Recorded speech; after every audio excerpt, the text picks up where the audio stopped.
What does it feel like to be a backup lover for several beautiful women at the same time?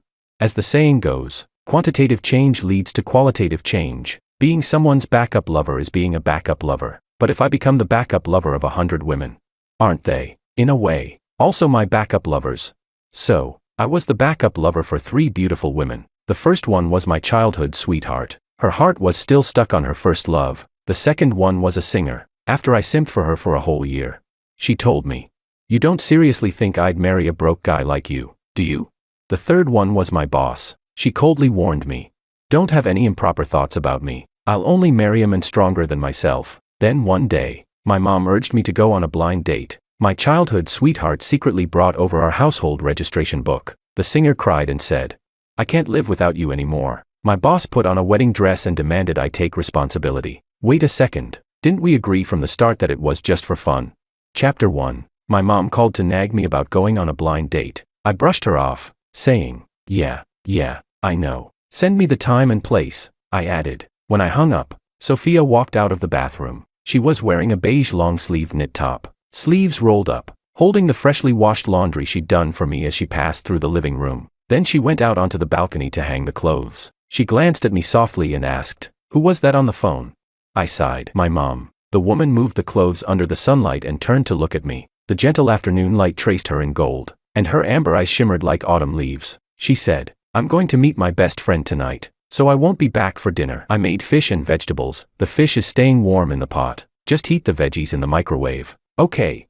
She tucked a strand of hair behind her ear. Her brows curved gently, and she smiled at me with tenderness. Then she added, "And no ordering takeout." I muttered a half-hearted "got it," and watched her grab her bag and head out the door. But I knew. Her first love came back to the country today. Chapter 2. I live with Sophia. She's gentle and considerate. I barely have to lift a finger around the house. But the problem is, she's not my girlfriend. She's still waiting for Makoto. Strictly speaking, I'm just the backup plan, a spare tire. Chapter 3. I wasn't always like this. It's all because of those so-called inspirational romance novels for men that misled me. Those stories that teach guys how to treat a girl right. Where some average guy quietly loves his childhood sweetheart and, after years of devotion, finally wins her heart. I looked at that and thought, isn't that just me and Sophia?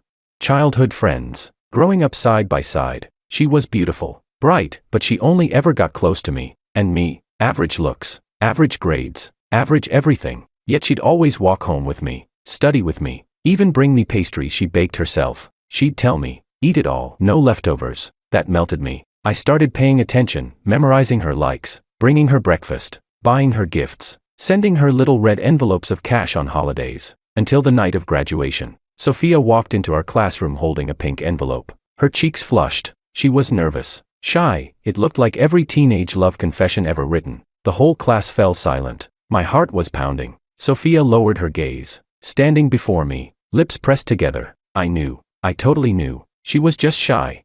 I stood up and shouted, "I lo." The next second, she turned to my deskmate and said, "I love you, Makoto." Everyone looked at me. My face turned red as I quickly changed my words. "I lo." I lost my pencil. Sorry. I quickly picked up my pencil, pretended I needed to go to the bathroom, and ran off. I left in complete embarrassment. When I came back, I peeked through the door. On the stage stood the handsome rich kid, the school's golden boy troublemaker, and my childhood sweetheart. The crowd cheered. "Kiss, kiss." The boy leaned down, reverent and restrained, and asked softly, "Can I, Sophia?"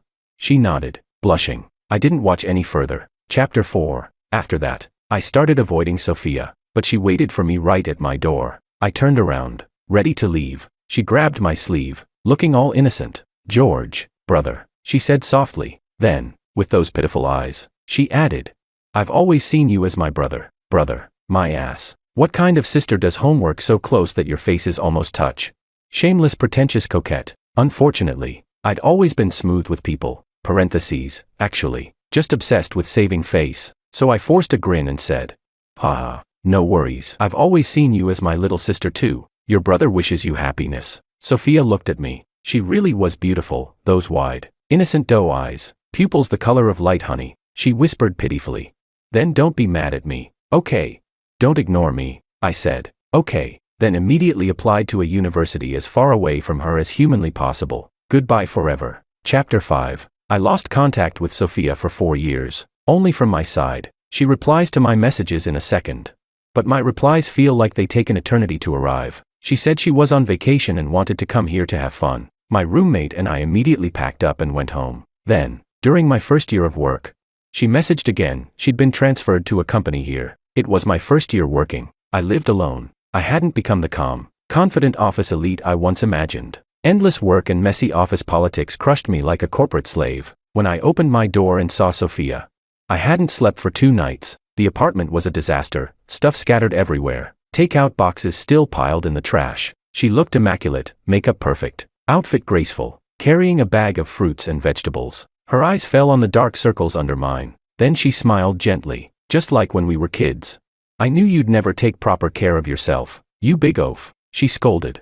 Look at this place, no girlfriend, and your home's already a mess, I said impatiently. What are you doing here? She breezed past me into the apartment like she owned it, went straight into the kitchen to wash vegetables and boil water. I followed her, grumbling. I didn't ask you to come in. She shooed me away. Out. Wait there. Before I could react, she'd already started cleaning, washing the dishes, tidying the mess in my bedroom, straightening the crooked books on my shelf. 4 hours later, I sat in a spotless living room, sunlight warm on my shoulders. The place looked brand new. On the coffee table sat a steaming bowl of noodles she'd made for me. I looked up at her. Sophia was still mopping the floor. An apron tied around her waist traced her graceful figure. Beads of sweat glistened at her temples, catching the light. I squinted at her and asked, "What's your deal?" She tilted her head, gave a little hum, and said, "What, can't I come? Not happy to see me?" I sighed, rubbing my forehead. "I'm afraid your boyfriend's gonna show up and beat me to a pulp. Don't get me into trouble, okay?"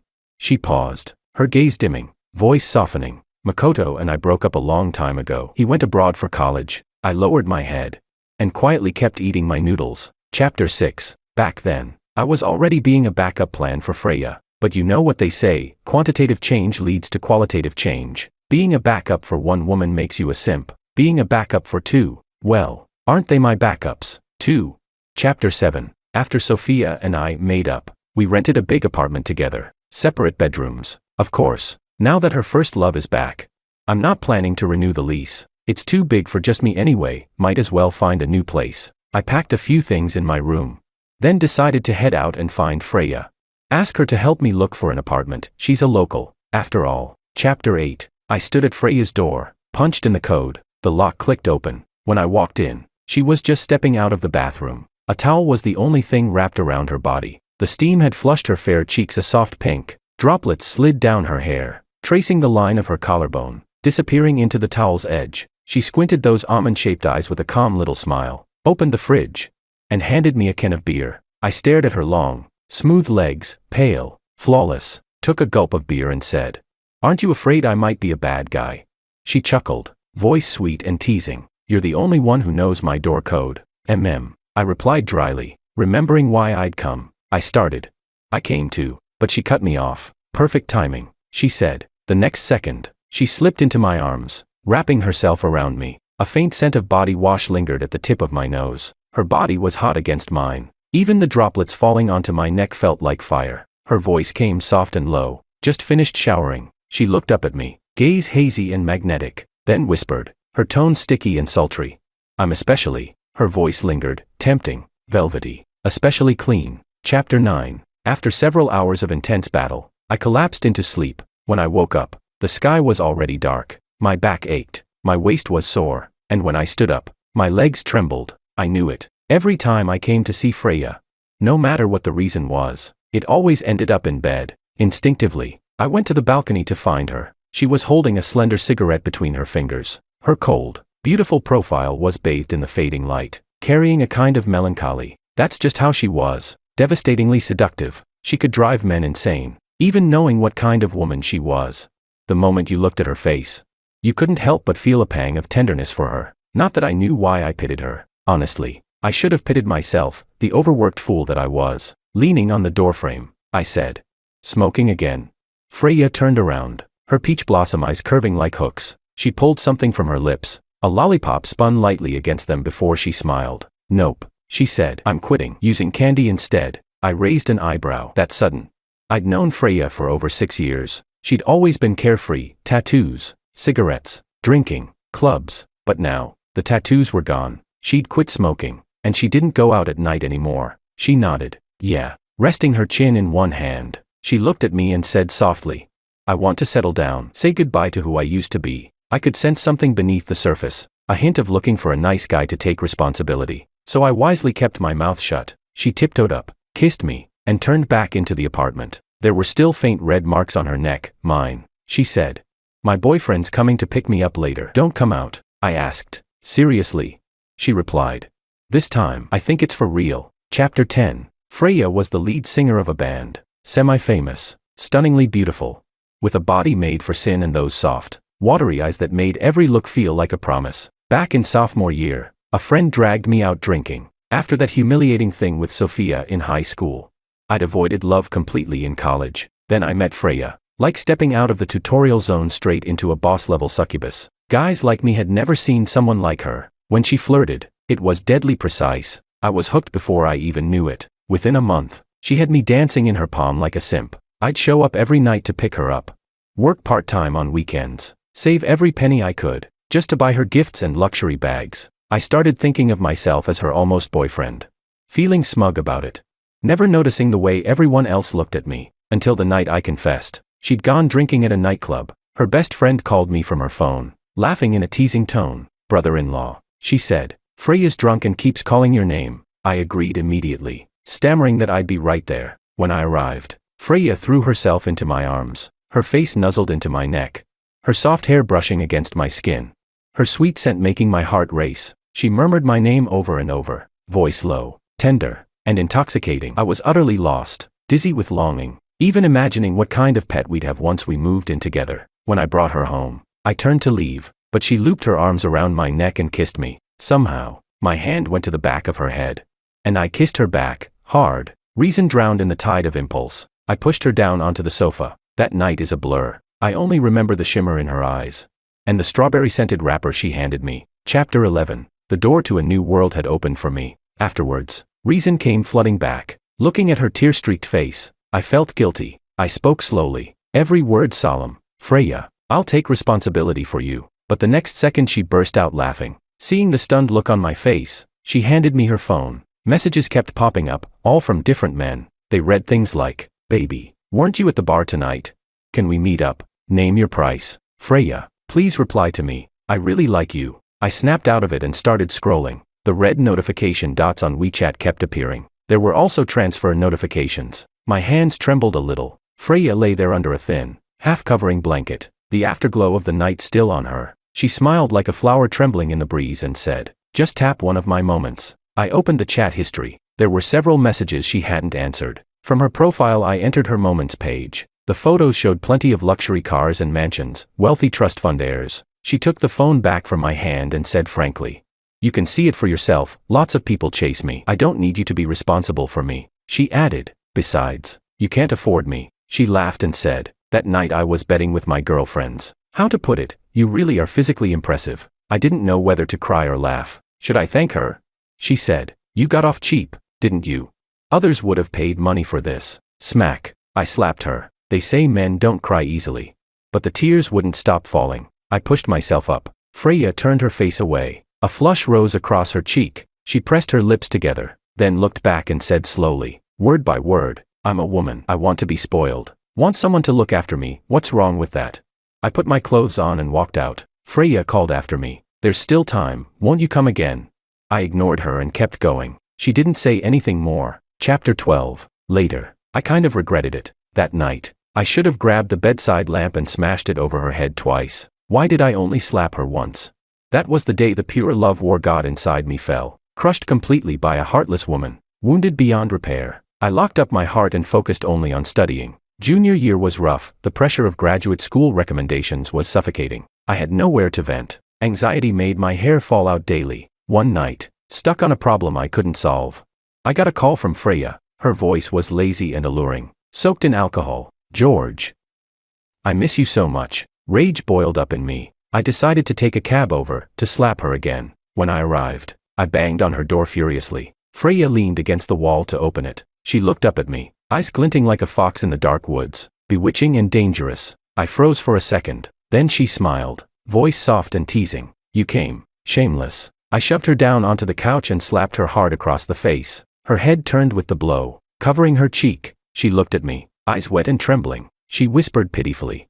"You still don't know how to be gentle with a woman." I sneered. "You vile woman." Freya just curved her lips into a smirk, completely unfazed. So I grabbed the back of her neck and lost control. Rough, reckless, relentless. She gasped and whimpered, but still refused to yield. Anger taught me, instinctively, how to torment. By the end, Freya was crying, her peach blossom eyes red and swollen. She begged weakly, "George, brother, please." And with that, all my pent-up pressure was gone. Chapter 13. When I woke up, she looked the same as always, smiling lazily, utterly satisfied. She said, "Let's stay friends, okay?" My anger had drained away. She didn't look as disgusting now. I said calmly, "Get out." I got up to leave. She asked, "Don't you want another round?" I said, "Sure." Chapter 14. And so, without ever saying it aloud, we began this shameful arrangement. I had only one rule for Freya, a health check every 2 weeks. Thanks to her, my illusions about beautiful women were completely destroyed. The simp in me was dead. We did everything. Freya was up for anything. She was beautiful, had an amazing body, and knew plenty. Most importantly, she was free. She cried beautifully, but once out of bed, she became someone else entirely. I always thought she'd live like that forever, playing around, untamed. Never imagined she'd want to find some decent guy to settle down with. That would just ruin another honest man. Chapter 15. Voices drifted faintly from the living room. I snapped back to reality. That must have been the boyfriend Freya had mentioned. The man's voice was gentle, soft and calm, and with just a few words, he made Freya laugh out loud. I cracked the door open slightly. From the gap, I could see the side of his face. Handsome, clean, well-groomed. The gifts he brought looked expensive too. No wonder, I thought. I lay in bed scrolling on my phone for an hour. When they finally left, they lingered at the doorway, flirting for more than 20 minutes before he went out the door. Once the door shut, I came out of my room. Freya still had a smile on her face, a softness I'd never seen in her before. At that moment, I couldn't even bring myself to ask about the apartment. Maybe it was better this way. Time to cut ties completely. I said, "Let's not see each other again." Freya froze. The smile faded. She looked at me for a few seconds. Then that usual teasing smirk returned. She gave a little hum and said, "That trick doesn't work on me." She thought I was jealous, playing hard to get. Too bad. I'd long stopped reading those romance novels. I didn't believe in love anymore. Calmly, I said, "I'm serious." She stared at me for a while, then brushed past to pour herself some water. Taking a sip, she said casually, "It's not like ours was anything worth keeping anyway." I nodded. "Then I'll go." She didn't reply. I put on my coat and walked out. Just as the door closed behind me, I heard a faint crash, like glass breaking. It was late when I got home. I reheated the food Sophia had left and ate it. Played a few rounds of games. It was deep into the night. She still hadn't come back. I hesitated, thought about asking where she was, then changed my mind. She and Makoto had gotten back together. They were probably in the middle of rekindling old flames. No need for me to intrude. Sophia had stayed faithful to Makoto all these years. Even after we started living together, a man and a woman under one roof, there had been a few close calls, but each time, at the very last moment, she'd pull away. More than once, I'd been standing at attention, and she'd just push me off gently, saying, "You can take care of it yourself." You could call her a pretentious coquette, but at least she had boundaries. Call her heartless, maybe, but she could still cook. I took a walk around the apartment, roughly planning how I'd move out. Then I started packing. At first, I fumbled with the boxes, but soon enough I got into a rhythm. I sealed one up, yawned, and went to take a shower. Folding clothes and organizing, those were things Sophia had taught me. She loved doing chores. When I told her I should help out, she'd smile and shake her head. "You're all thumbs. Leave it to me." I just smiled back and said, "I want to learn." And that's how she taught me. What can I say? It felt nice to be cared for. But I didn't want to be useless. Chapter 16. When I got up in the morning, Sophia wasn't home. There was no breakfast waiting in the pot either. I changed clothes and went downstairs to buy some steamed buns. On my way out, I noticed that she'd changed her shoes at the entryway, so she must have come back late last night. I glanced at my phone. A message from Sophia. "George, my best friend's feeling down. I'm going to keep her company for a few days, so I won't be back for a while. Don't forget to water the flowers on the balcony, and stop ordering takeout all the time. Got it?" I replied, "Okay." Scrolling through WeChat moments as I walked, I saw Makoto's latest post from last night. Men think a succubus is a beauty in black stockings. But in truth, the real enchantress is the one who asks, "Do you have a Coke?" The one who understands your exhaustion, your struggles. Who encourages you when you're down. And celebrates you when you succeed. A warm harbor, calm and steady. Then he'd added a comment below. Nothing serious, just needed a break after some stressful weeks. Didn't expect her to take leave and come home with me. I took a bite of my bun. And gave the post a like. Chapter 17. I go to work as if burdened by all the world's sorrows. Yet I slack off with the joy of a carefree soul. In the break room, the female colleagues were buzzing with gossip. One of them said, "Did you see the handsome guy who went into Willow's office today?" Another chimed in, "I ran into him downstairs, he was driving a Maybach." I walked in. And someone immediately handed me a cup of coffee. "George, I just made this for you." Guess I'd finally made it to the office veteran stage. I took it with a smile and thanked her. Then she leaned in and whispered, "George, did you see the guy who came to see Willow today? I heard he's the heir of Shinyu and Tech." I couldn't help staring. The vibe between them was perfect. Really, I wasn't paying much attention. "Yeah," I said absently. "Sounds like a great match." "George," the cold voice came from behind me. All chatter stopped instantly. I turned around. Willow stood there, expression frosty. Her waist was slim, her legs long, her figure perfectly shaped. She was wearing a simple business suit. But on her, it looked impossibly striking. For a moment, I felt guilty for no reason. She looked away and said evenly, "Marketing department meeting in 30 minutes. I nodded. As she turned to leave, the lingering chill she left behind made no one dare speak again. Chapter 18. Willow, my boss, the Ice Queen, untouchable, so strict that no one ever left her office smiling, but the company's pay was just too good to quit. People said she had a secret soft side, that behind her cold facade, she actually cared about her team. Still, she intimidated me. She reminded me of my middle school homeroom teacher, the one who'd scold me so harshly I'd want to disappear, yet would invite me over for dinner when my parents were away on business trips. Chapter 19. Things with her started in my second year on the job. I failed the grad school recommendation interview and quietly took a job. The first year was brutal. By the second year I'd gotten slick like noodles in a hot pot. Promotions came one after another. Sophia took such good care of me. Freya made sure I ate well. Life felt comfortable, and I was content. A person who knows contentment is a happy person. My involvement with Willow Lu was a total accident. The person who was supposed to go on that business trip had a family emergency and couldn't leave, so I filled in at the last minute. Just a grunt worker doing whatever was needed, flattering the boss, flattering the client, serving tea, doing menial tasks. Willow didn't handle alcohol well. At the dinner that night she collapsed after a single drink. When I helped her back to her room, she could hardly walk straight. I was sweating from the effort. I'd just ordered a bottle of hangover cure when I turned to find she'd somehow ended up in the bathtub. "President Lu," I cried, rushing to help her out. I nearly ran into her as she was taking off her clothes, slowly, almost childlike, fumbling as she unbuttoned one by one. I froze. Every time I tried to button one she'd undo another. Eventually she got annoyed and yanked the rest off. The buttons flew to the floor. I stood there dumbstruck. Willow looked up at me, eyes shimmering. "Hot," she said, and then threw the clothes to the floor. I picked them up to cover her and said, "I'll turn the AC down a bit, Willow, put these on." She tossed them farther away. I went to pick them up again and when I turned, even her camisole was gone. I exclaimed in shock, "Wow, so white."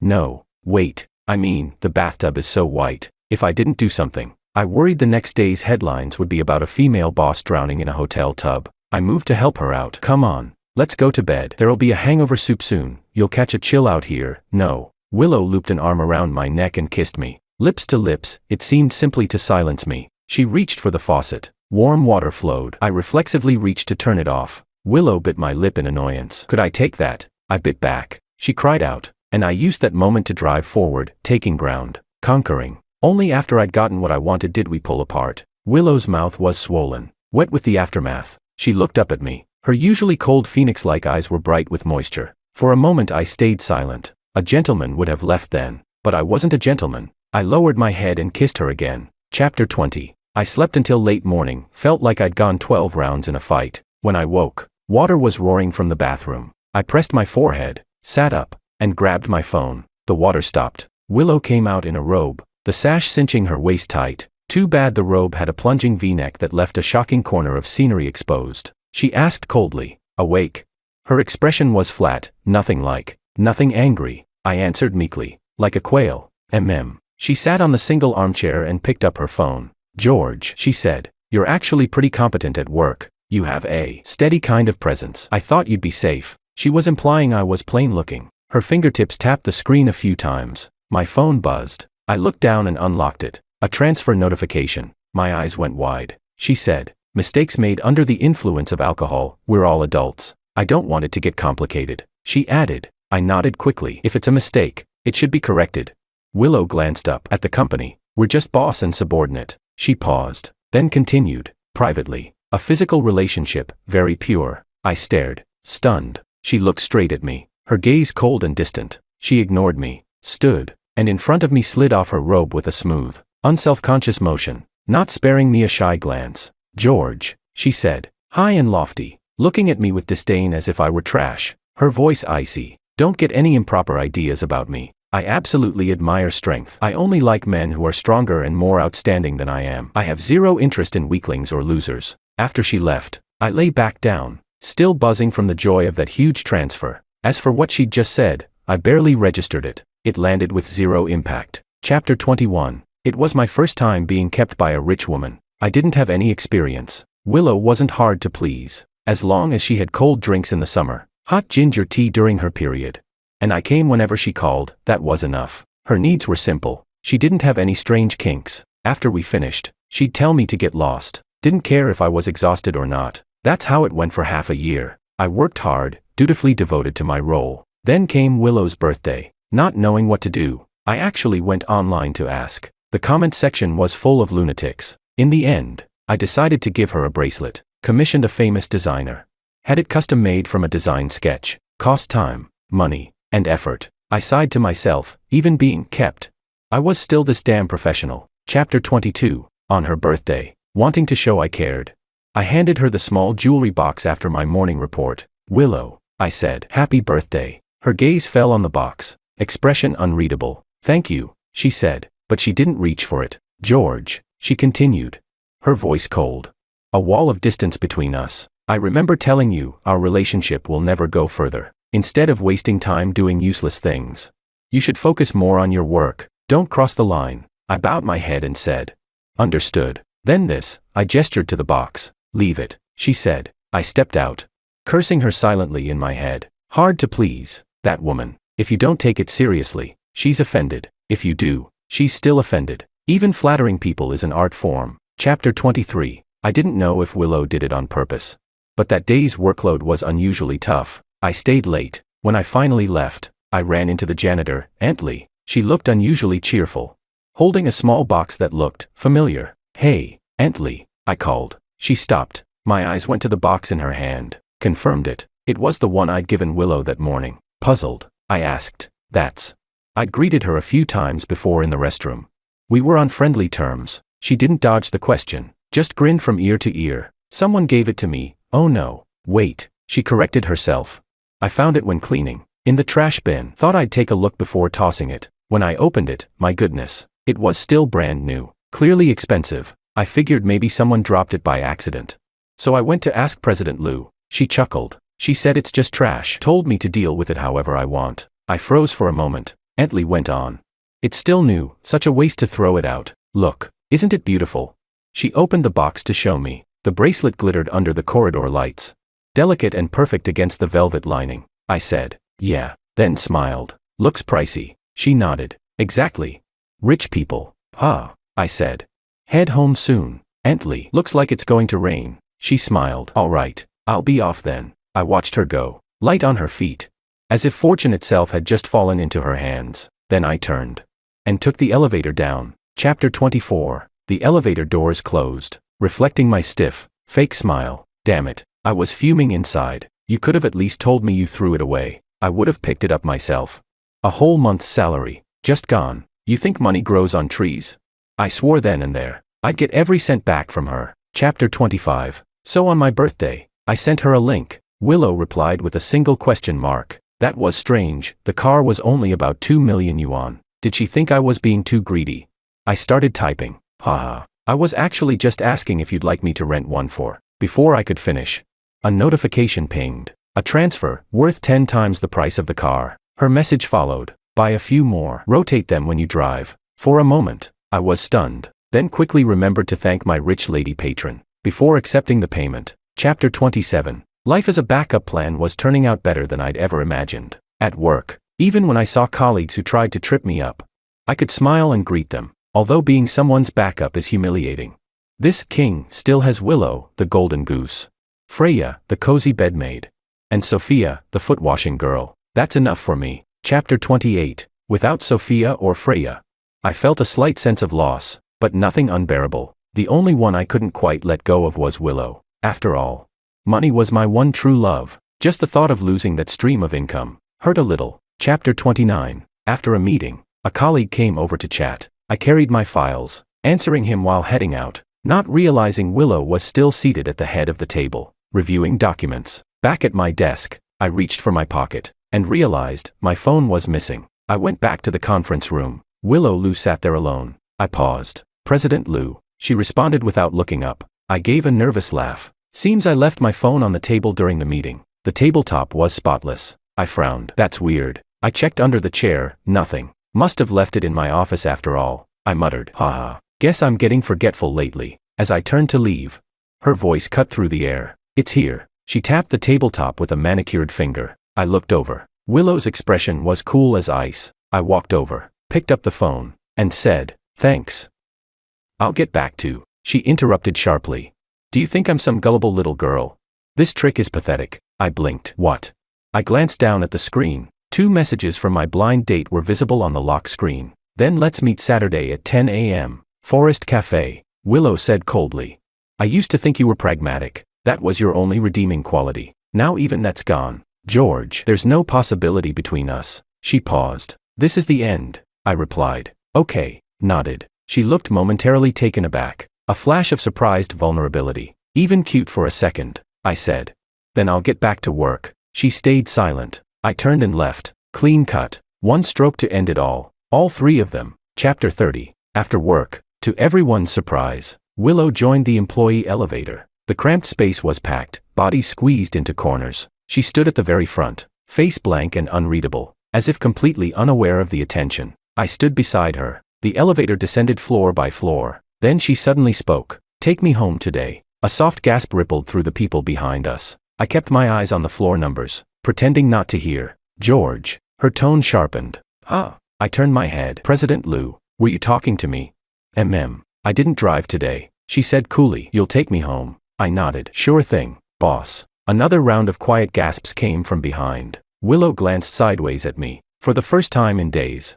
She almost looked amused. Chapter 31. I walked straight to the car. Willow, still standing outside, bit her lip, waiting for me to open the door for her. When I didn't move, she finally opened it herself and sat in the passenger seat. I buckled my seatbelt, then noticed her staring at me. "President Lou," I said, puzzled. "What are you looking at?" "Put on your seatbelt." She gave a small huff. "Nothing." Then turned away and fastened it herself. Silence filled the car. Now and then, Willow stole glances at me from the corner of her eye. I kept my eyes on the road, pretending to be deaf. As we neared her place, she finally broke. "Why did you agree so easily?"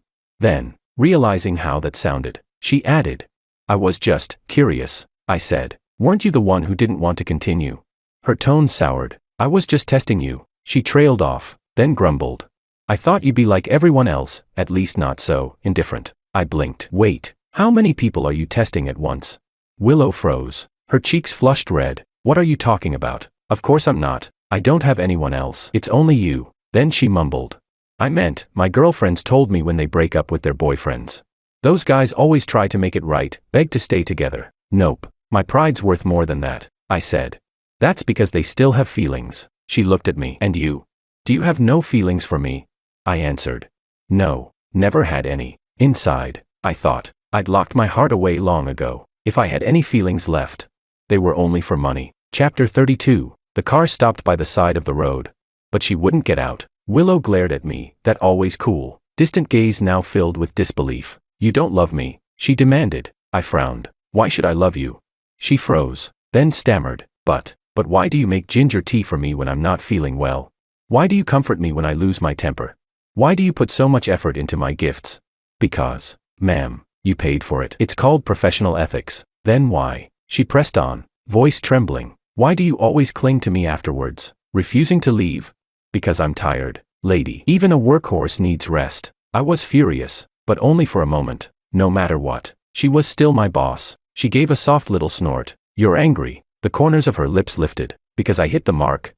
There was just no reasoning with this woman. I sighed. Yes. Then I started spouting nonsense. Right. I love you. Willow's face softened instantly. Triumphant. I knew it, she said. Then I can forgive you this once. She straightened up again. That same lofty, superior tone. From now on, she said, don't try to manipulate me. And also, she tucked a strand of hair behind her ear and added lightly. This weekend.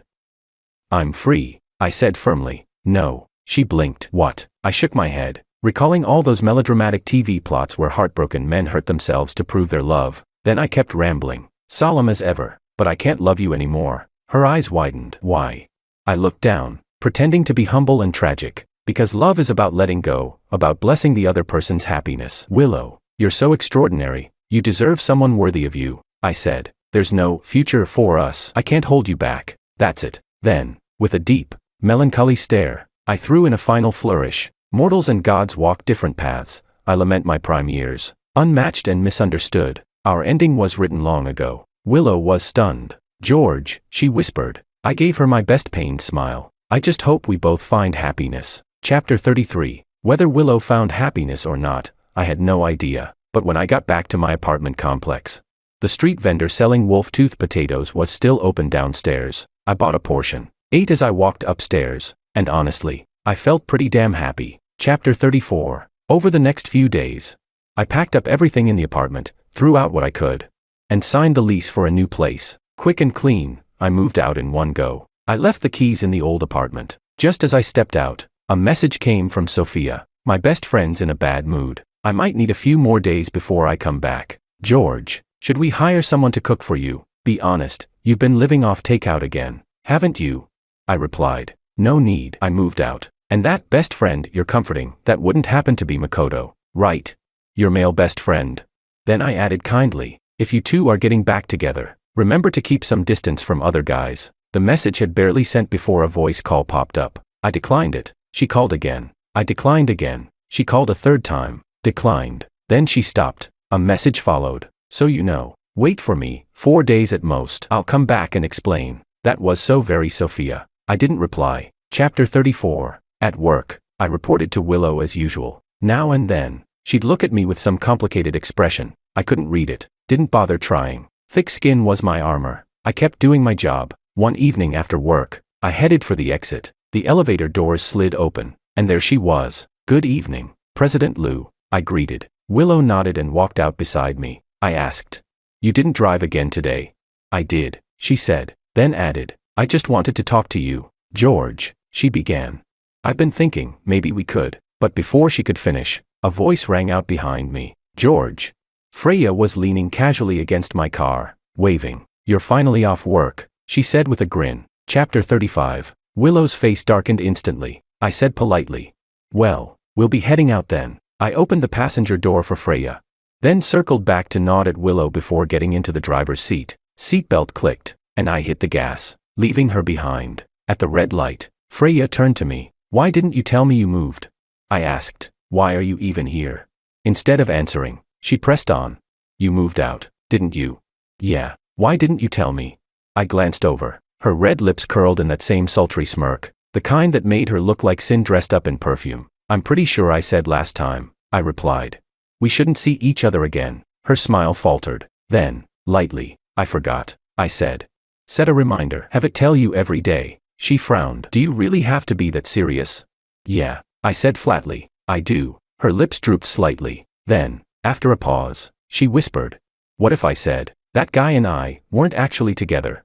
I didn't even look at her. Doesn't matter. I'm going on a blind date. Chapter 36. After dropping her off, I didn't even bother saying goodbye. Just hit the gas and drove off. Chapter 37. Saturday morning. I arrived at the cafe. My blind date was already there. Light makeup, delicate features, graceful manners. As expected, my mom wouldn't set me up with anyone strange. The conversation flowed smoothly. She was nice, genuinely so. We talked about real things, not just surface-level fluff. It was going well. Just as we were wrapping up, about to call it a day, a shadow appeared beside our table. Well, what a coincidence. Willow. She gave a small wave. Didn't expect to run into you here. I froze. My date froze too. Willow smiled politely. Mind if I join you? Willow, I said, rubbing my temples. I'm on a date. Her expression didn't even flicker. I heard you two were almost finished, she said calmly. My date frowned slightly. And you are? My boss, I said. Willow nodded, unbothered, and made no move to leave. My date forced a polite smile. Right, of course. Well, I should get going then. She picked up her bag. Mr. Wong, we'll chat on WeChat. I didn't stop her. Willow slid into the empty seat beside me, utterly at ease. I heard the coffee here's good, she said. It's not, I replied. Most people just come to take photos. Oh, she said. Then I must have remembered wrong. I stared at her, speechless. Finally, I stood, putting on my jacket. I'm leaving. But Willow suddenly reached out and caught my sleeve. Her wrist turned slightly, revealing a bracelet I recognized instantly. I stared. It looked just like the one I'd given her before, but there were small differences. Remade version, I asked. She gave a quiet not bothering to deny it. Her voice softened. George, I've been thinking these past few days. I still don't really know what love is, but that day, when I saw you bring that woman home, my chest tightened. It hurt for no reason. Is that love? She looked at me, eyes clouded with confusion, almost pain. Gone was the cold, untouchable boss. In her place was a woman, raw and uncertain, and at that moment, I realized, maybe, just maybe, when it came to love, Willow really was completely clueless. Chapter 38, I said. No, that's not love, that's obsession. She froze. Then, softly, she said, I've been thinking about the things I said to you before. They were cruel. I regret it. It makes me feel awful. Is that love? No, I answered firmly. That's just your conscience struggling to grow a heart. Willow's eyes turned red. I don't want to end things with you. That's habit, I said. I want more. She insisted. I want to go on dates with you. That just means your personal life's too boring. She frowned. I don't think that woman is good enough for you. That's arrogance. She hesitated, then continued. You live like a zombie, earning a dead-end salary. Staying in that tiny apartment. Working or gaming all day. No ambition, no passion, no dreams. Watching you live like that hurts me. How can anyone live so miserably? I swear to God, I was pissed. That's because you always look down on me, I snapped. But then she suddenly said, I like you. That's delusion. I replied flatly. Willow blinked, staring blankly at me. Our eyes met. Her face was as cold as ever. But suddenly, tears began to fall. They wouldn't stop. She cried hard, really hard. I broke out in goosebumps. Hey, don't cry like that with a blank face, I stammered. I didn't even do anything to you. You didn't. She choked out. Her voice, once icy, was now hoarse with tears. I don't know why, but when you argue with me, my chest just hurts. Willow looked straight into my eyes, her gaze trembling. I like you. I stayed silent. I love you. Still silent. George, she whispered. Then suddenly threw herself into my arms, her face buried in my neck. Her tears soaked through my shirt, sending a shiver down my spine. I love you, she murmured. So this is love. Then her tone shifted, a spark of realization dawning in it. Oh, she breathed. So that means, you don't love me. Chapter 39. Holy shit. This woman's mind runs deep. She must not, under any circumstances, be kept around. Chapter 40. When Willow finally stopped crying, she sat up and looked at me. Her eyes and nose were red, and her skin, already pale, made her look fragile, pitiful even. I want to go to your place, she said. Her voice still trembled from crying. Soft and pleading, almost like she was whining. Please, can I? A chill ran down my spine. It reminded me of my homeroom teacher in middle school. When she caught me reading comics in class, she smiled just like that and said, students will be students, then made me write a 3,000-word self-critique. Ah, that's probably not a good idea, I mumbled. She sniffled. I just want to rest a little. I look so ugly like this. Her face started to crumple again, tears threatening to fall. It was terrifying. Okay, fine, I said quickly. Let's go. Chapter 41. After bringing Willow home, she went to the bathroom, washed her face, and touched up her makeup. Then she came back and threw herself into my arms. I said, this is not good. Do we know each other? Although I live alone and have lived here for many years, as the saying goes, good things do not go out, bad things spread 1,000 miles. So I can only live in a thatched hut, watch the world, step on the mud, and have the world in my heart. Forget it. She doesn't understand the meme. She pouted. You lied to me. I shut my mouth. I'd reached my limit. Standing up, I said, I'm going downstairs to get a package. I'll come with you. she said immediately. No, no, no. I glanced at her still red eyes. You rest a bit more. Then I backed out fast and shut the door behind me. Chapter 42. George left. Willow stayed frozen in the same position on the couch. She waited half an hour. He didn't come back. Liar, she thought. Face expressionless. He's doing this on purpose. She stood up and wandered around the living room. Things were a bit messy, she thought. He should really hire some housekeepers. But then again, this apartment was far too small. He needs a mansion, she decided. Something to match the car I gave him. There was a villa near the company, spacious, bright, beautiful, perfect for two. It could be their love nest. She nodded to herself, feeling oddly pleased. And the more she looked around, the more this little apartment annoyed her. A knock came at the door. Forgot his keys, Willow thought. So careless. I'll get a fingerprint lock installed when we move. That'll fix it. As she walked to the door, her reflection flashed in the entryway mirror. She paused. Her figure looked good. She remembered the way George's eyes had lingered on her chest that night. He does like me, she thought. And suddenly felt lighter. With deliberate precision, she tugged her neckline lower, just enough. Then, in a soft, lilting tone, she called out. Forgot your keys. She opened the door. Chapter 43. What should have taken 3 days. Sophia managed to compress into a day and a half. She caught the earliest train back. The more she thought about George, the more uneasy she felt. Aside from their 4 years of college, they'd never been apart this long. If it was because of Makoto, she could explain that. She was young then, mistook well-read for deep, and ignored what truly mattered: values, temperament, empathy. She and Makoto were never really compatible, but now George was avoiding her, choosing a faraway university, keeping his distance. It left her hollow inside. Still, it was her decision, so she'd chosen to live with it. Even if it meant tears, even when Makoto moved overseas. She never once thought of breaking up. She waited quietly for him to return. Until that day, Makoto came back to visit, and when they parted, he said, "I'm not coming to see you again." Sophia froze. Why? She asked softly. Did I do something wrong? Makoto shook his head. No, but you act all fake. He looked at her with weary eyes. I don't even feel like you're my girlfriend. You're like a perfect little white lotus, flawless, untouchable. When I'm abroad, you never seem sad, or lonely, or scared. When I travel all this way to see you, you're not happy, not excited, not even touched, even when we're intimate, he said. You look disgusted, like you're being forced. It's boring, really boring, he sighed. Sophia, do you even know what fear feels like?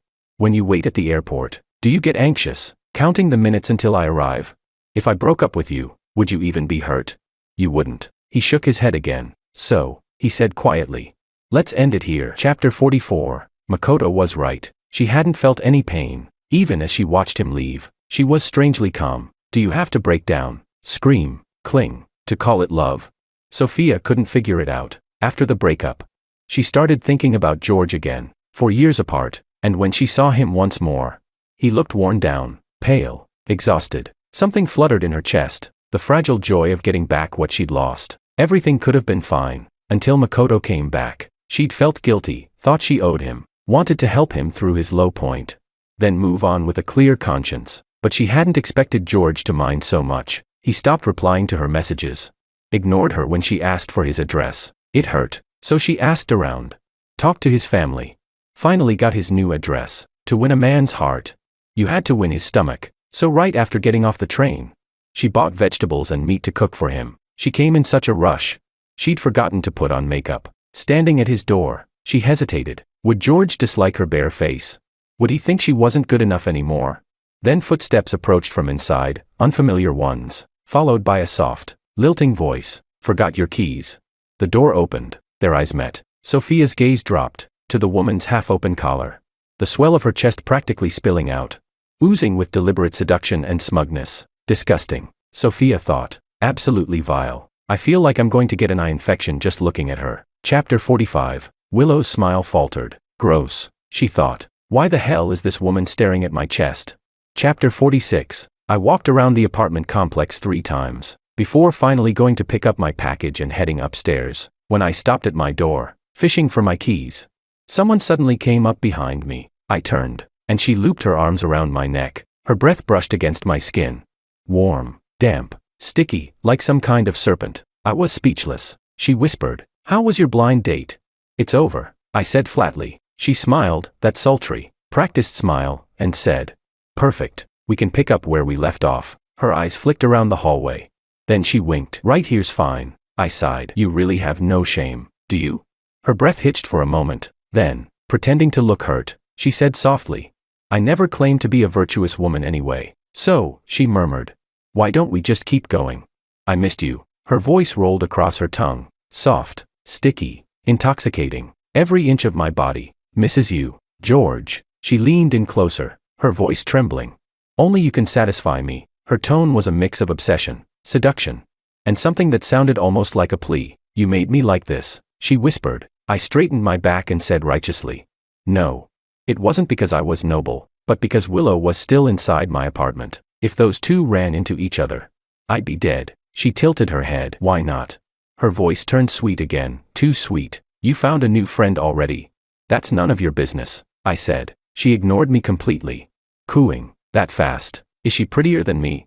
Damn it. The irritation that I hadn't felt in a long time crept back in. Just as I was about to explode, the door suddenly opened, and there they stood, Willow and Sophia, one on the left, one on the right, both staring at me with thunderous faces. Chapter 47. Ah. Freya leaned lazily against my shoulder, a mocking smile curling on her lips. "She's not prettier than me anyway." Chapter 48. The atmosphere in the living room was tense. Willow stood by the window, staring out, her expression screaming keep away. Sophia sat primly on the single armchair, forcing a gentle, polite smile. She said, "I'm George's sister." Willow replied evenly, "I'm his boss." Freya, meanwhile, was sprawled on the couch like a cat with no bones. She smiled slyly. "I'm George's." She paused, winked, and said, "Friend." I was in the kitchen, washing a glass, pretending none of this was happening. Sophia came over with some fruit to wash, standing beside me. The sound of running water filled the silence.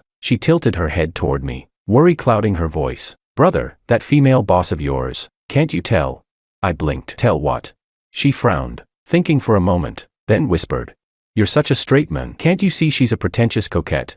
She pretends to be all proper, but inside she's manipulative and scheming." When I opened the door, she wasn't even properly dressed. I almost dropped the glass in my hand. She sighed, exasperated. "Brother, you've really got zero ability to identify a pretentious coquette. And also," she wrinkled her nose, "that friend of yours, she's weird too. She looks cheap, like she's never heard of self-respect. Definitely has a messy private life. Don't see her again." I almost burst out laughing. Sophia scolded, "Why don't you get it, brother? Women out there are dirty." I turned to her, our eyes met, and I couldn't help asking, "What about you?" Sophia froze, her light-colored eyes stilled like a frozen lake. She stammered softly, a blush rising across her porcelain cheeks. She turned her head away and whispered, "I can stay with you for the rest of my life." Chapter 49. So pure, so innocent. Too bad I stopped being a pure love warrior a long time ago. Chapter 50. I said, "You keep calling me brother, you know sibling marriage is illegal, right?" Then I added coldly, "Pretentious coquette." Sophia froze. Her gaze darted toward the doorway, where Willow now stood, though her face showed irritation. Sophia tried to maintain a soft, gentle smile as she said, "George and I aren't actually related. It's just, we grew up together. Over 20 years, childhood sweethearts." She continued, "No one can replace that." Willow looked her up and down, expression faint, and said flatly, 20 years and you still aren't together. That just means he's not attracted to you. Even in another 20, you won't have a chance." Sophia snapped, "What do you know?" It was the first time I'd ever seen her lose her temper. Then, out of nowhere, "How scary." Freya's voice chimed in, her tone syrupy. She appeared out of thin air and said, "Sister's so fierce, not like me. I only know how to care for brother." Sophia's breath caught in her throat. Furious and flustered, Willow rolled her eyes. "So much drama," she muttered. The whole place had descended into chaos. Might as well drink it while it's hot. Chapter 51. The three of them sat in the living room, each occupying their own territory, pointedly ignoring one another. I wanted to kick them all out. It was my weekend. I should have been resting, gaming, not dealing with this circus. Freya glanced at me, smiling faintly. "You look like you really need a break." She stood up, stretching lazily. "Then I'll go first. If you miss me, text me." She left so fast it even startled me. I thought she'd be the last one to leave. Sophia looked at me next. Her face was pale, lips pressed into a thin line, brows slightly furrowed, but still, she said softly, "Then I'll go too." I left the vegetables in the fridge. "The fruit's washed, remember to eat it." She stood up, her gaze briefly landing on Willow. Willow didn't look at her, not until a few moments later, when she said coolly, Sophia's face darkened further. Only then did Willow add lightly, I'll be leaving too. Sophia's face eased, just a little. She got up and walked toward the door. Willow lingered, dragging her feet. I followed to see her out. Sophia hadn't closed the door behind her, but suddenly, Willow stopped. She turned abruptly, and threw herself into my arms. She lifted her head and kissed my chin, just a feather-light touch on water. I looked down at her, same cold, proud expression, but her eyes betrayed the faintest hint of a smile. She asked, "Nothing you want to say to me?" I said, "Sorry, I don't owe you an explanation." That seemed to sting. She frowned slightly and said, "You really have no heart, George." Who the hell switched me to the pure romance channel again? I sighed. "Just go." "Wait," she murmured. Her breath mingled with mine, warm and close. Then she whispered, "Miss me, don't miss them." She stood on her toes, her soft lips brushed mine, and just past Willow's shoulder, I saw Sophia. Standing in the doorway. Back again. Chapter 52. It wasn't intentional. I genuinely didn't care. If we only live once. Wasting time on emotional drain is pointless. Happiness. That's all that matters. I just want to do whatever I want. Whenever I want. Chapter 53. Before I could even read her expression, Sophia turned and walked away again. Chapter 54. Freya stood under the shade of a tree, looking up at George's apartment window. She felt restless. She'd already played the part of the understanding woman. So why were those two still up there? Shameless. Chapter 55. After seeing Willow off, I spent the whole afternoon gaming. Later, I cooked a few simple dishes for dinner. My cooking was getting better and better. I came out of the shower humming, feeling good. Then I picked up my phone and saw a message from Freya. "Your place is too messy. I booked a housekeeping service for you. They'll be there soon." I stared at the screen, confused, and sent back a single question mark. No reply. Moments later, there was a knock at the door. I opened it, and there she was. A maid stood outside, smiling casually and waving at me. Freya's voice followed, purring. "Special offer, includes washing machine repair service." That sultry tone of hers. Sweet and dangerous. The last note drawn out like a tease. Freya looked straight at me. Her almond eyes curved into a smile. I said, "You don't look professional. Get a replacement." She pouted, "Don't be like that," and started pushing her way in. I sighed and stepped aside. "You really are shameless." Freya slipped inside. She kicked off her shoes and started taking off her coat. "It's so hot," she said. The coat dropped, revealing a lace-made outfit that was pure sin disguised as sweetness. I didn't stop her, just sat on the couch, quietly watching. Freya had that perfect hourglass figure, soft where it mattered, slim where it should be. Every curve was art. She climbed onto my lap, straddling me. I put a hand on her waist. "Stop." Freya froze instantly, obedient as ever. I asked, "What's the rush?" She gave a soft hum. "Your love life's too crowded," I said. "Go take a shower." Her eyes lit up immediately. Chapter 56. The lingering moisture, the faint scent of body wash, the soft fragrance of laundry detergent on the sheets, all tangled together, entwined, interlaced, impossible to tell them apart. Freya had her hair tied up, her eyes glistened with tears. "George." She suddenly looked up, her eyes startlingly sincere. She murmured, almost incoherently, "That guy." "I can explain. I just wanted to make you," I replied. "It doesn't matter." Her eyes dimmed. She said nothing more, only bowed her head again. Chapter 57. All the scents were drowned beneath one dominant smell. I let out a long breath, came back to my senses, grabbed Freya's hair, forcing her to lift her face. She looked up obediently, like a well-trained doll. Her eyes still misted over. I narrowed my gaze at her. She met my eyes without resistance. Then she let out a low breath, soft, tangled, intoxicating. I said, "Have some shame. Good girls don't make that kind of sound." Freya looked at me and smiled, eyes curved, a flush spreading at the corners. She said, "Look at me now. Do I still look like a good girl?" She whispered, "As long as I can stay by your side. I don't care how shameless I am." I fell silent. She murmured, "George, say something, please." I thought for a moment and began quoting a cliché. "You're special. You're not like other girls. You." She looked at me, smiling, eyes shining brightly. I closed my mouth. She asked, "And then?" Face full of anticipation. I said, "I forgot." I let go of her. "Too long. Can't memorize it." Freya stayed there, head still tilted up, dazed. Tears gleamed brighter in her eyes. She said, "So many people have sent me those words, but when you say them, it feels real." I was speechless. I asked, "Why are you saying all this? You like me?" She shook her head. No, it's not love. It's addiction, she said softly.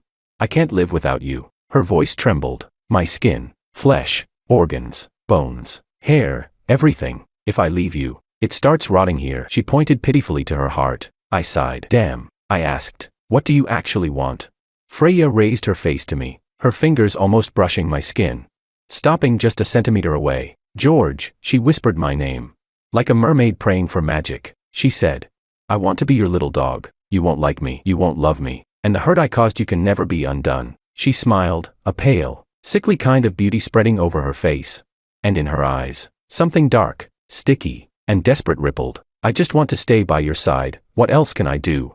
So I can only be your. I looked down at her. Freya met my gaze, eyes glassy, about to overflow, possessive and sorrowful. She said, as long as you'll play with her sometimes, that's enough. I sighed. But leashes are such a hassle, she said softly. That's okay. Her fingers touched her lips, trembling slightly. The ones who need leashes are the ones who aren't obedient. She lowered her hand, leaned in, kissed me, and whispered, word by word, I'll bite the leash myself, and follow right behind you, every step of the way. Chapter 58. The next day, when I woke up, Freya was already gone. A note sat by the bed. Band rehearsal. I tossed the note into the trash. Getting used to cleaning up after myself does keep the place tidy. Didn't feel like making breakfast. After brushing my teeth and washing my face, I got ready to head out for food. As soon as I opened the door, I ran straight into someone. Sophia stood there, holding a thermos lunchbox. Slim, quiet, standing still. Our eyes met. She didn't smile. Her expression was cool and distant. Suddenly, my phone buzzed. I looked down. A message from Freya. Awake yet? I ran into your little sister downstairs when I left. I even said hi to her. I was speechless. Little sister? Wow. Someone really knows how to flatter herself. I locked the screen and said, come in. Chapter 59. Sophia followed me inside. Silent. She set the thermos on the dining table and opened it. After washing her hands and testing the temperature, she said softly, it's still hot. Eat. I sat down and started eating breakfast. She moved automatically, like a programmed machine, took the laundry basket from the bathroom and began sorting clothes. Some went into the washing machine. Some she washed by hand in the sink. She asked, where's the detergent? Her tone was distant. Cabinet under the sink, I said. Sophia bent down, took it out, and murmured, this one isn't good. Underwear and outerwear need different detergents. She paused, then added, I'll bring you the right ones next time. I mumbled a response through a mouthful of bun. She rolled up her sleeves, washed her hands, and kept scrubbing clothes. When I finished eating, I looked up at her unconsciously. Her back faced me. The mirror reflected her tired face. Soft strands of hair fell loosely down. Her eyes were lowered, long lashes casting faint shadows, merging with the dark circles beneath. Expression calm, distant. I kept staring. Her eyelashes fluttered slightly. Her hands froze for half a second, then continued. Her lips pressed tighter. When I was a kid, after my mom scolded me, I decided I'd become a cold, emotionless study machine to make her regret it. Sophia looked exactly like that now. I looked away and went to the living room to play video games. Chapter 60. Sophia finished washing the clothes and started tidying up the living room, back and forth, over and over, as if circling me just to remind me she was still there. I got wiped out in the game again. Another loss. Put down my phone and stared at her. Sophia walked by twice more. Then, as if she suddenly noticed my gaze, she tried to compose her usual calm expression, but it only looked awkward. She said softly, brother, why don't you move back to where we used to live?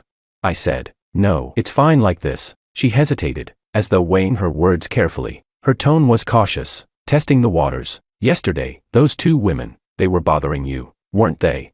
I know maybe, they tried to seduce you, or maybe. She spoke as if she were defending me. I said, no. Sophia froze. I added, no one was bothering me. No one seduced me. I'm the one who went after them. I'm a real bastard. The color drained slightly from Sophia's face, leaving her even paler. She whispered, no, that's not true. I know it's not like that. You were just confused by them. Yes, you were just deceived. She tried to build herself a reasonable explanation, something to keep her worldview from collapsing. Self-deception. I decided to shatter the fragile peace. I said, I've slept with both of them. Sophia stared at me, blank.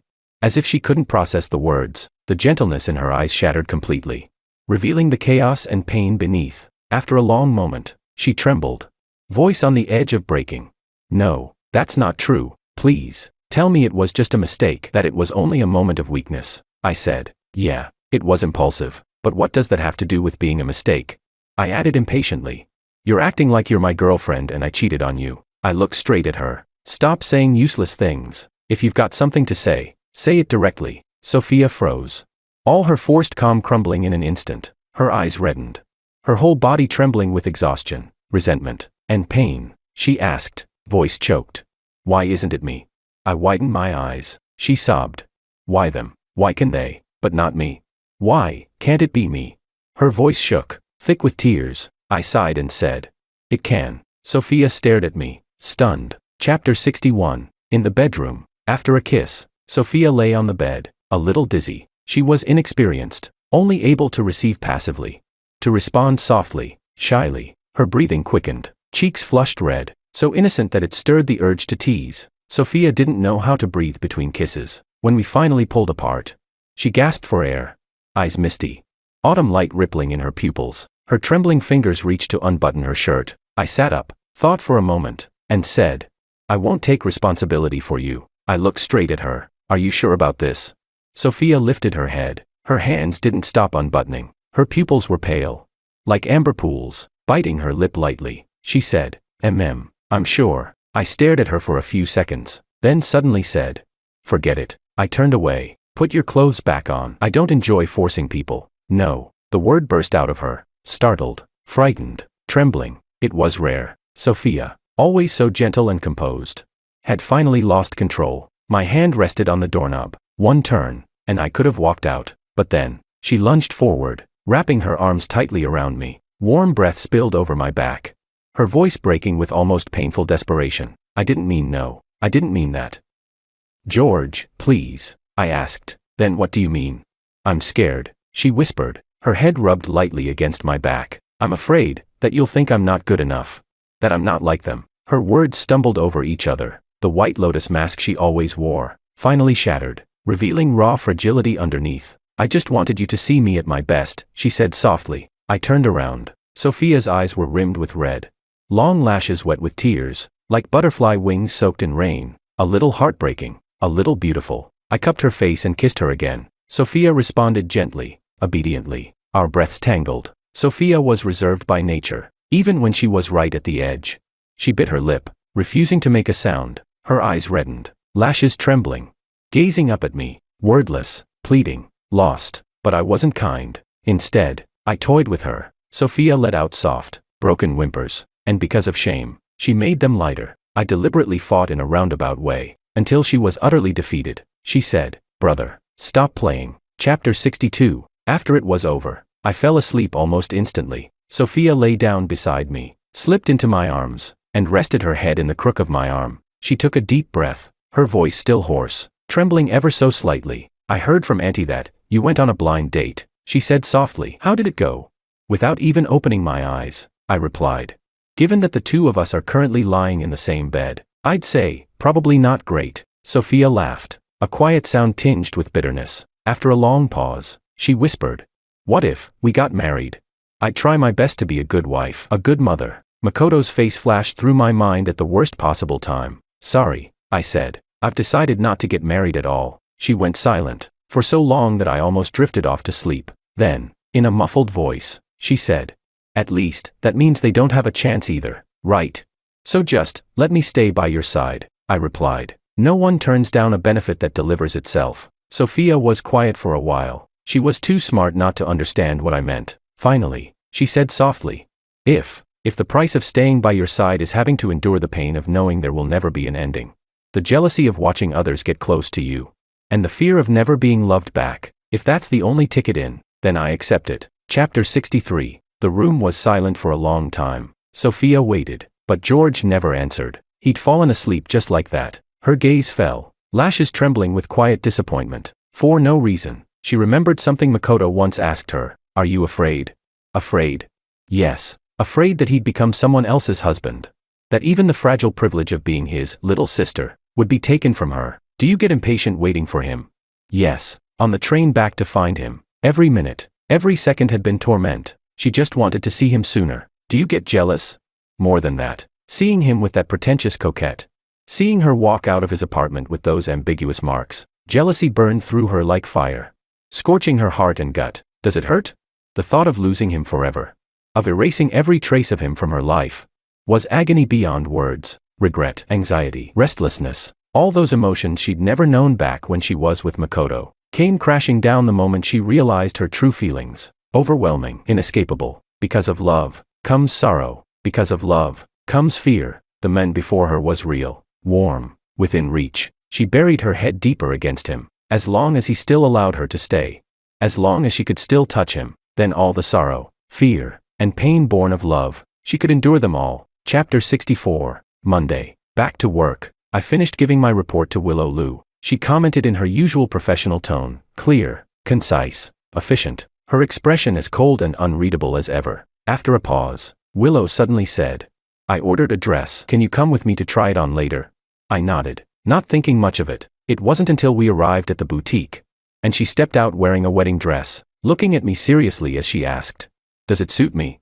That my brain finally caught up. Ah, yeah, it suits you, I stammered. Willow's gaze darkened slightly. You're being perfunctory. I licked my lips, tense as if facing a firing squad. President Lu, I just think I'm not really qualified to be the one helping you try on a wedding dress. She gave a short, amused hum. Look how scared you are. I'm just trying it on. That's all. Don't overthink. She spun lightly in front of the mirror, then asked again.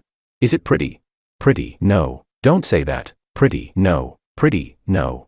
My left brain and right brain went to war. Trap. This was definitely a trap. Willow watched my shifting expression, then suddenly let out a quiet laugh, soft and fleeting, like melting spring snow. It stunned me for a moment. She pressed her lips together and repeated, I just wanted you to see what I look like in a wedding dress. Nothing else. I finally exhaled in relief. It's beautiful. You could be on the poster for the store. Willow smiled faintly again, then turned to change out of it, but just before she stepped into the fitting room, she looked back and asked, her tone casual, almost offhand, Are you coming to my place tonight? I hesitated. I'd planned to play games with friends that evening. Then, as if she could read my thoughts, she added lightly, Tonight, I'll be wearing this. I replied instantly.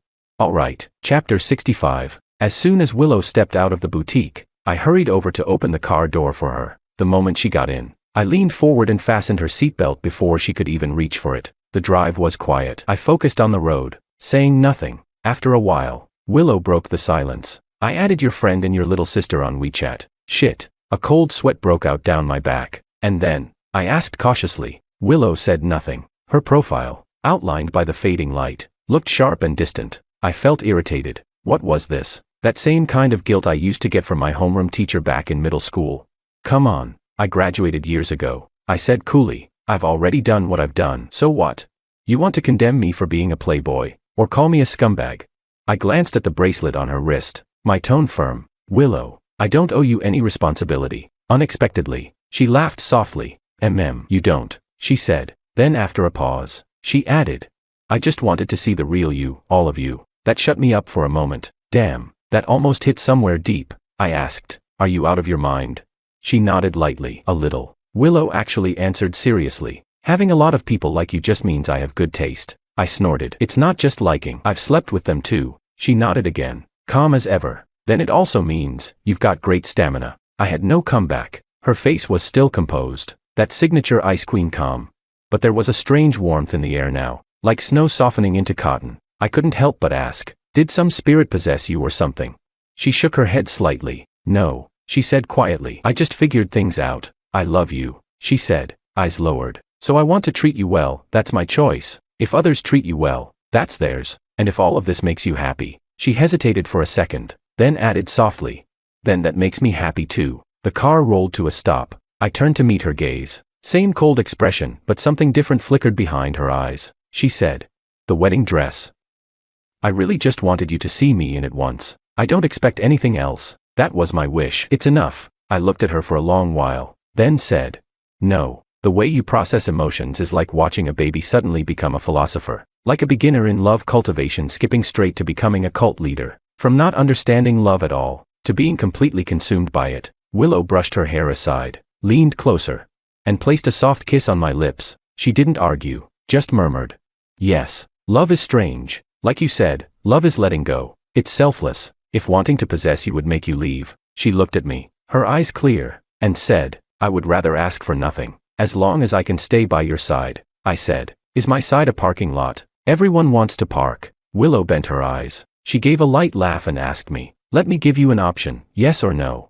I said, or. Chapter 66, Saturday. For some reason, my apartment was unusually lively. 4 people squeezed into the living room playing cards. Loser gets a sticky note on the face. Simple rules, but the atmosphere was complicated. After a few rounds, Sophia, Willow, and Freya's faces were almost completely covered. I only had one note stuck to mine. Not that I was particularly lucky. They were just too busy targeting each other with passive-aggressive snipes. Sophia smiled sweetly and said, Miss Lou, what a pity. Then she gracefully slapped a note right on Willow's forehead. Willow's expression didn't change. Just luck, she said coolly. Let's see if you're still smiling next round. Freya, lounging beside me, took advantage of the chaos to slip me a card under the table. At the same time, she whispered teasingly, you two are so fierce. Who knew a little game could turn into a catfight?